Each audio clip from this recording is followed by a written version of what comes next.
Cette fois, ça France se retrouve pour une nouvelle vidéo Lego. Aujourd'hui, review de livre Lego Ninjago, car en effet, aujourd'hui, on va parler du QG Ninja, le journal de bord de ce bateau, donc qui est donc le Bounty.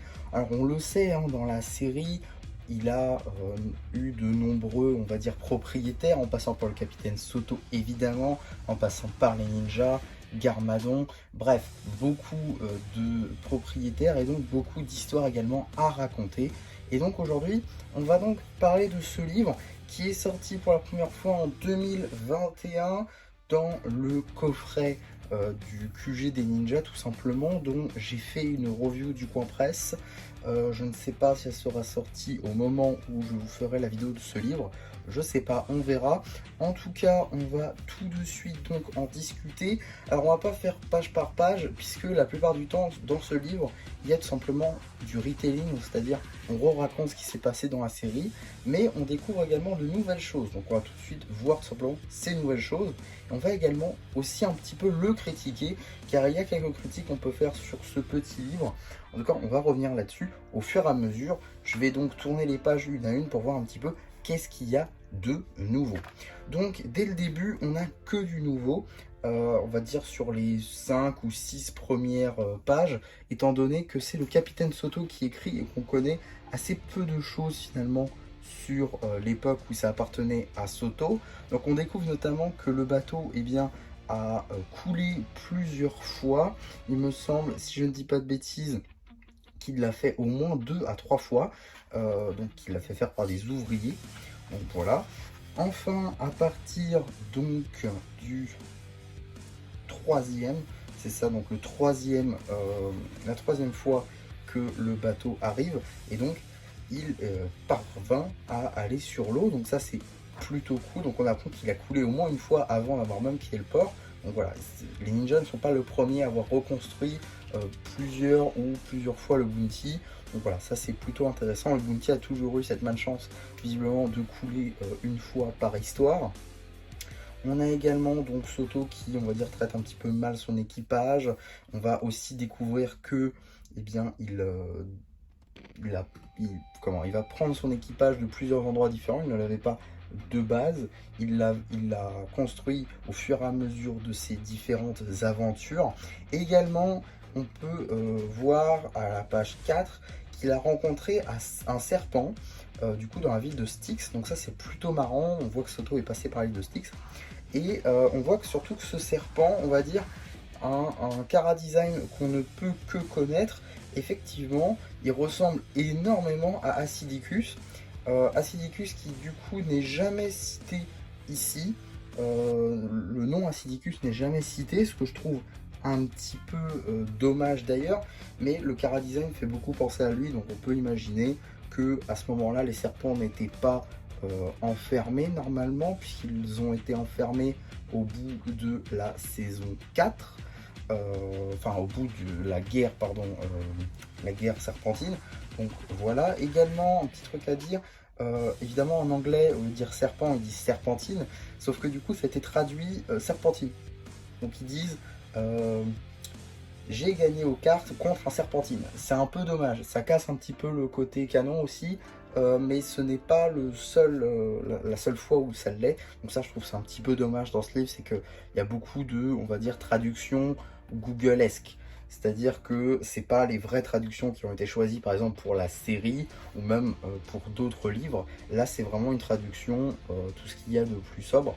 Donc je trouve ça un peu dommage qu'ils aient pas poussé le truc jusqu'au bout à essayer de trouver les bons termes. Voilà. Après, c'est un livre vendu dans un coffret, bon, donc, pourquoi pas. On peut aussi notifier que si c'est vraiment Acidicus, on le sait, Acidicus c'est un peu l'historien des serpents, il connaît beaucoup de légendes, en passant par la légende du Maître d'Or, en passant par la légende du coup d'Asphira, mais visiblement il connaît aussi l'existence de l'île de Tyrane, plutôt l'île de la Veuve du Tigre, pardon, parce que c'est là-bas, on va le découvrir un petit peu après, que Soto est passé par l'île de la Veuve du Tigre afin de récupérer son venin, comme on a pu le voir, comme on a pu l'entendre dans la saison 6, quand il raconte un petit peu son histoire. Donc ça c'est plutôt intéressant, parce que c'est raconté dans ce livre également, donc ça c'est plutôt cool que Acidicus soit au courant, même si Soto pensait que c'était l'île de Tyrane à la base. Bon, soit. En tout cas, on va partir là-bas. Également, donc, l'araignée qui a une illustration un petit peu bizarre. Je vous la montre donc juste ici, même si normalement j'essaierai de vous mettre une image au montage. Mais voilà, juste ici, on a donc l'araignée qui est représentée, qui n'est pas la veuve du tigre. Cette araignée-là, on la connaît, c'est les araignées de Shintaro. Donc effectivement, c'est un petit peu bizarre euh, d'avoir cette araignée-là de Shintaro alors qu'on est sur l'île de la veuve du tigre. J'imagine que c'est une illustration qu'ils ont dû trouver pour représenter une araignée. C'est vrai qu'il n'y en a pas beaucoup non plus euh, dans, dans Ninjago des araignées. Donc voilà, ils ont dû peut-être s'en mêler un petit peu les pinceaux, ce qui n'est pas non plus impensable. En tout cas, on va tout de suite regarder du coup les prochaines pages.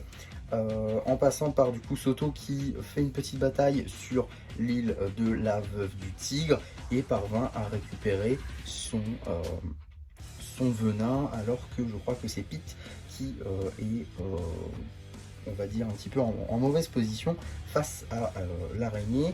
Et également on va revoir ici, on a en fait un flashback qui est raconté, le flashback de Capitaine Soto qui nous raconte donc en saison 6 dans la prison de Cryptarium.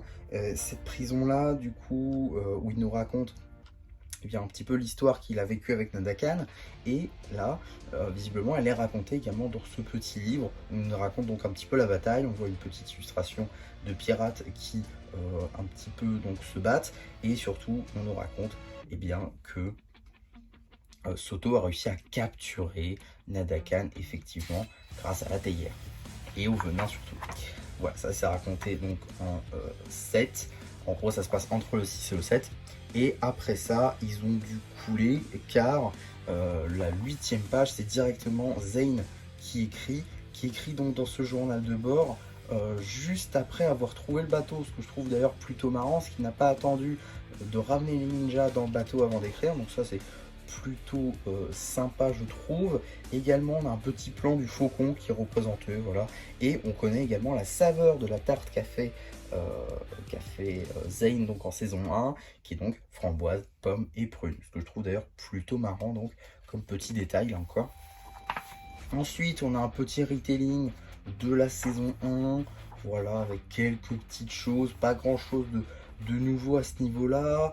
On a également donc quelques petites positions de Wu, parce que c'est Wu maintenant visiblement qui écrit là dedans. Voilà, rien de plus nouveau juste ici. Voilà, encore un petit peu de retelling. On a encore une fois donc Wu après son retour du royaume de la folie, après avoir récupéré Garmadon du coup, qui réécrit tout ce qui s'est passé en son absence. Donc je trouve ça plutôt sympathique, mais là encore ce n'est que du retelling. Là cette fois-ci on a des plaintes des ninjas carrément qui sont faits donc à destination de Wu pour virer Garmadon puisqu'il est leur colocataire à ce moment là.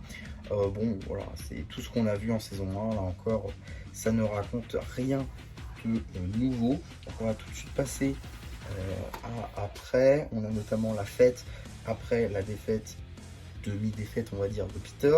Puis après on raconte les frayeurs de Wu, donc là encore c'est du retelling de la saison 1. Et juste après là c'est déjà un peu plus intéressant, on a du Garmadon qui écrit.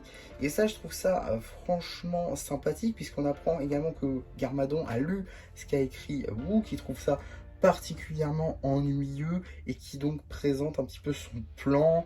Là encore hein, on met Mont Doré alors qu'en vrai c'est les pics d'or. Bon voilà, encore des petites traductions par-ci par-là qui sont pas les bonnes. Ensuite on a encore du Garmadon, et là c'est plutôt marrant puisque finalement ce livre il peut être canon dans le sens où on l'a vu carrément dans la série. C'est comme le livre du Spinjitzu, on l'a vu dans la série également. Mais voilà, ce livre-là, on l'a vu dans la série, notamment dans la saison 2, lorsque Garmadon, du coup, trouve ce journal de bord et, grâce à la méga arme, ramène, on va dire, les pirates. Donc voilà, ça c'est plutôt sympa également comme petit truc. C'est-à-dire que on voit qu'est-ce qu'il a écrit dedans juste après. Là encore c'est un peu bizarre du coup de le trouver dans la série et d'avoir écrit avant. Après, voilà, vous en pensez ce que vous voulez. Ensuite, on a également voilà, des petits trucs où il raconte un petit peu pourquoi est-ce qu'il a ramené les pirates, est-ce que ça lui a servi, etc., etc. Bon, pourquoi pas. On voit aussi qu'il voulait troquer les serpents pour les pirates, sauf que ça n'a pas marché, il a été enfermé avec les serpents, et les pirates commencent à attaquer donc la nouvelle Ninjago City avec leur butin qu'ils appellent donc mystérieux, car ils ne savent pas évidemment ce que c'est, visiblement ils auraient trouvé une théière, d'accord, pourquoi pas, une caméra et un skateboard. Donc voilà, ils ne savent pas ce que c'est, pour eux ça doit être un trésor fabuleux. Ensuite, on continue avec la course Ninja Ball où il va perdre le bounty.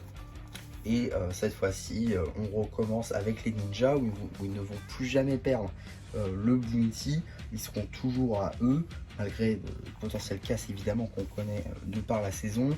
Et là, cette fois-ci, on part directement sur l'île sombre. Donc, évidemment, l'île des ombres en anglais, Dark Island, tout ça. Bon, ça, c'est pas évidemment le nom exact, c'est un petit peu dommage. En tout cas, on skip en fait l'attaque des guerriers de pierre. Elle est rapidement racontée, mais ne fait pas l'objet d'une page.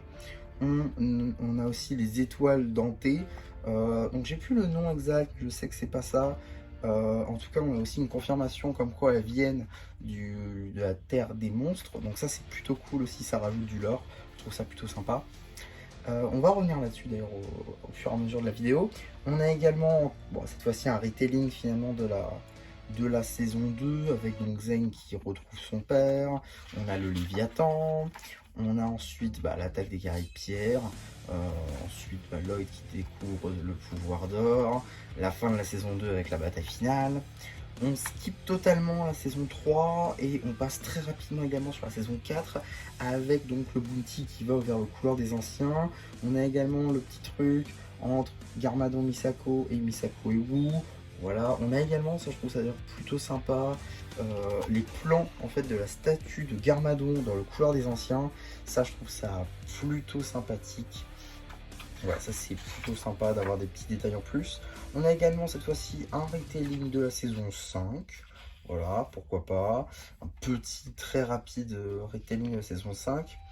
On a également, il me semble, juste ici, un petit truc sur Ronin, je crois.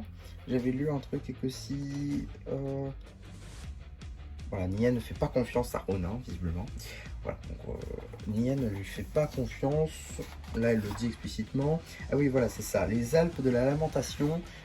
J'ai plus non plus le nom exact de cette montagne, mais je suis sûr et certain que ce n'est pas ça. Il me semble que c'est la Cime Hurlante. Mais ouais, les Alpes de la Lamentation, c'est pas du tout ça qu'on avait vu dans la série, donc c'est encore un peu dommage, je trouve qu'ils reprennent pas les termes de la série. Ça aurait été tout de suite un petit peu mieux, je trouve.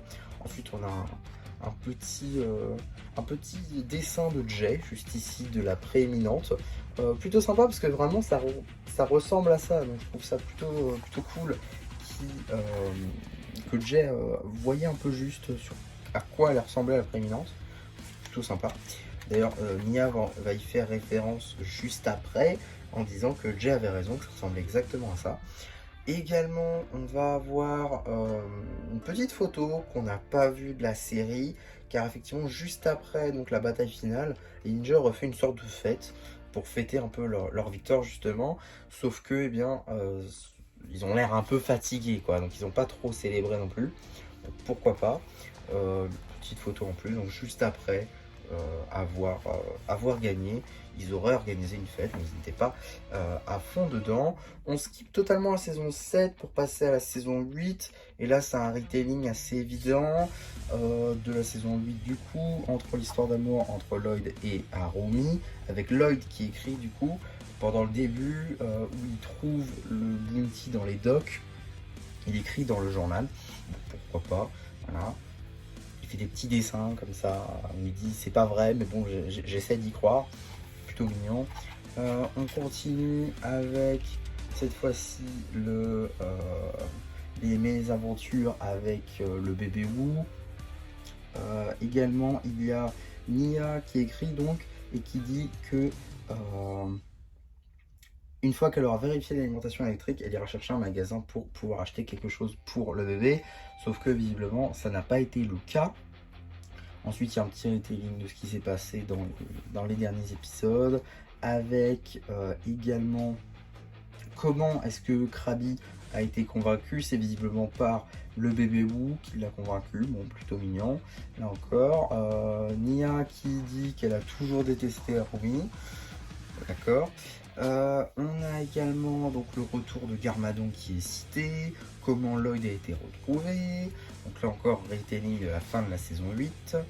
On a ensuite un mini retelling de la saison 9 avec Lloyd qui visiblement a trouvé le journal de bord dans les décombres du Bounty, c'est-à-dire qu'il n'a pas été emmené dans le royaume des Oni et des dragons. Un peu dommage, j'avoue, j'aurais bien aimé qu'il y ait des petits trucs là-dessus plutôt qu'en ville, parce qu'après il y avait, certes c'est un truc plutôt sympa de la série, j'aime beaucoup personnellement la saison 9, mais je pense qu'il y aurait eu quand même plus de choses à raconter dans le royaume des Oni et des dragons, peut-être un peu plus de mythologie, de lore, ça aurait pu être sympa. Également, on voit cette petite photo là, petite photo que je ne comprends pas, étant donné qu'en fait les maîtres élémentaires sont dans leur tenue saison 4, notamment je pense à Neuro juste ici, mais je pense également à Skyler ou Shadow, qui sont donc dans leur tenue saison 4. Donc voilà, ça fait un peu bizarre de les voir comme ça dans la décharge, mais bon, pourquoi pas.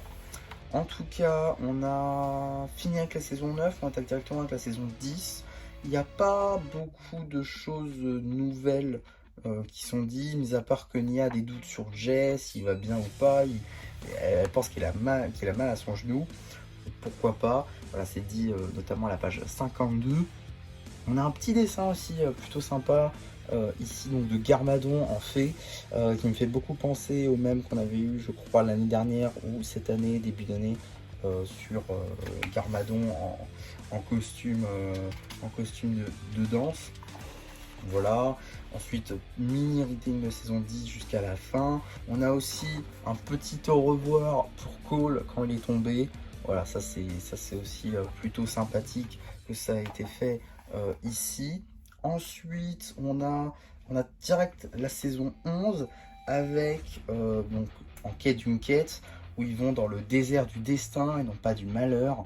On apprend également que dans le QG terrestre, donc le Land Bounty, qui normalement n'est pas traduit, on a juste ici un petit rack pour le journal de bord.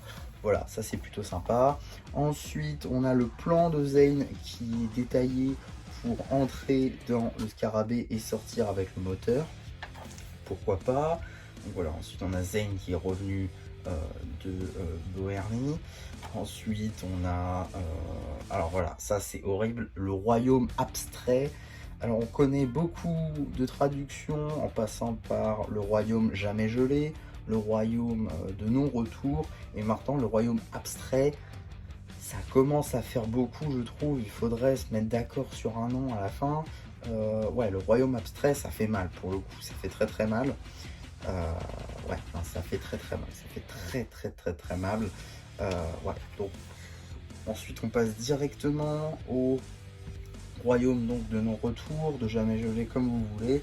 En tout cas, c'est Lloyd qui écrit donc après être arrivé dans le Bounty une fois qu'il s'est écrasé au bas de la montagne avec du coup Akita sous forme de loup.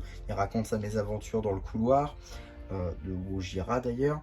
Donc voilà, ça c'est plutôt cool. Et donc après on a Nia qui arrive et qui comprend que Lloyd n'est pas mort du coup de sa mésaventure, donc c'est ce qui la rend plutôt heureuse. On a également donc la fin on va dire de la saison 11 avec donc Zane qui est redevenu enfin l'empereur de glace qui est redevenu Zane plutôt. Ensuite on passe outre la saison 12 et la saison 13 pour passer directement à The Iceland avec Pixel qui rédige tout, mais vraiment on dirait du code, voilà, c'est tout droit, c'est pas, vous me direz c'est un ordinateur, mais bon voilà, donc c'est plutôt cool. Voilà, c'est un truc réalisé à l'ordi là pour le coup. Il n'y a pas comme les autres textes, on dirait vraiment que c'est fait à la main. Là, c'est vraiment fait à l'ordinateur, quoi. Donc, je trouve ça cool que ce soit bien bien carré, bien cool. Voilà, tout c'est Iceland à peu près qui est résumé ici. On a également juste là un petit peu de saison 15 avec Nia qui se lamente un petit peu sur ses pertes de pouvoir. On a également donc Nia qui se plaint un peu, là encore en saison 15, donc de sa mère. Et voilà, un petit peu d'autres choses sur la saison 15. Et voilà pour ce livre. Bon, globalement, qu'est-ce qu'on apprend dans ce livre Lego Ninjago, journal de bord du QG des ninjas? C'est que c'est un livre qui apprend de petites choses sur l'or, ça rajoute rien de non plus gigantesque, malgré le fait que le Bounty est coulé plus de fois que ce qu'on le voit dans la série, malgré quelques petites choses, notamment ce que connaît Acidicus. On peut revenir là-dessus d'ailleurs, pourquoi pas, si Nadakan venait à revenir un jour et que Soto n'était plus dans les parages, on pourrait justement aller voir Acidicus dans les égouts de Ninjago City pour pouvoir en apprendre plus sur l'île de la veuve du tigre. Je pense que ça pourrait être sympa, même si Jay connaît normalement, et Nia aussi, normalement également, Jay a perdu la mémoire. Donc avoir un Acidicus qui connaît la légende de l'île de la veuve du tigre, ça peut être intéressant dans l'avenir de Dragon Rising ou dans l'avenir de la série. Je pense que ça peut être très très cool. En tout cas, là encore, si c'est canon, puisque on nous apprend donc que Garmadon écrit quand il va au Pic d'Or, alors que normalement il le trouve quand il ressuscite Capitaine Soto. Donc voilà, il y a des petits trucs qui font que potentiellement ce n'est pas canon. Il y a des petites incohérences ci et là, il y a des traductions qui sont un peu mauvaises, mais globalement c'est un bon livre. Si vous aimez l'univers Ninjago, ça peut être sympa, ça se lit normalement en 2 heures et quelques. Même pas, ça devrait se faire assez rapidement. Donc voilà, globalement c'est un petit livre en plus. Maintenant, est-ce que ça rejoint la lignée pardon, des livres canons, vraiment les gros livres canons? Peut-être pas. En tout cas, c'est quand même un très très bon livre. Et si vous pouvez tomber dessus, bon, écoutez, je vous le recommande bien volontiers. Donc voilà pour cette vidéo sur ce livre, j'espère en tout cas que ça vous aura plu. Surtout n'hésitez pas à me dire ce que vous en avez pensé en commentaire, si vous aussi vous avez ce livre, si vous avez peut-être notifié les trucs que j'ai oubliés, c'est pas impossible. N'hésitez pas également à liker la vidéo, à vous abonner. Et voilà, du coup c'est un peu qui vous dit bye bye.